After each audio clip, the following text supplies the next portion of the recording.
Volkswagen ne dévie pas de sa stratégie. La voiture du peuple se départit de son orientation originelle et vise de plus en plus le premium. Après la Passat et le Touareg, le géant allemand persiste et signe avec le Tiguan. Il est vrai que la génération précédente a pendant 9 ans tracé son sillon malgré une concurrence toujours plus nombreuse.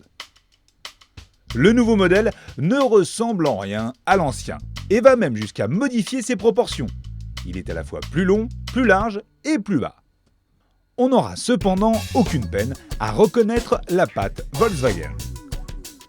La calandre, au dessin similaire à celui de la Passat, les traits nets, précis et rassurants sont exactement dans la veine habituelle de la marque allemande.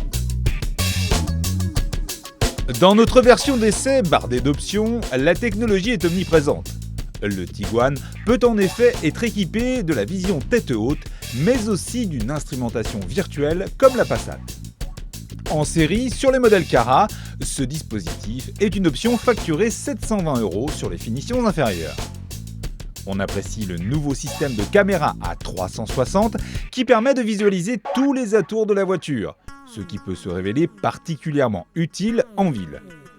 Le catalogue des options fourmille d'autres équipements, depuis l'assistant de conduite en embouteillage jusqu'à la reconnaissance des panneaux.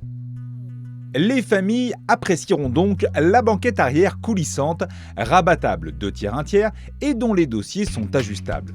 Elles seront également sensibles à l'aménagement de la zone de chargement qui permet de rabattre la banquette en plancher plat depuis le coffre grâce à 2 tirettes. N'attendez cependant pas du Tiguan une habitabilité de monospace. La place centrale arrière apparaît plutôt inconfortable en raison de l'imposant tunnel central. On apprécie en revanche le volume du coffre substantiel, 6 à 15 litres, et son seuil enfin accessible. La qualité de finition générale est excellente, mais les plus exigeants remarqueront quelques petits défauts d'ajustage sur les parties basses.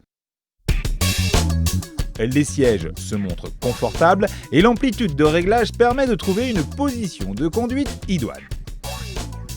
Nous avons pu rouler à bord d'une version 2 roues motrices équipée du moteur TDI 150 chevaux en boîte manuelle. Un moteur plutôt silencieux, mais qui souffre d'un étagement long de sa transmission, qui renforce le creux en dessous de 2000 tours minute. Il se montre en revanche particulièrement sobre. L'écart avec la consommation en cycle mixte annoncé, 4 litres au 100, se réduit.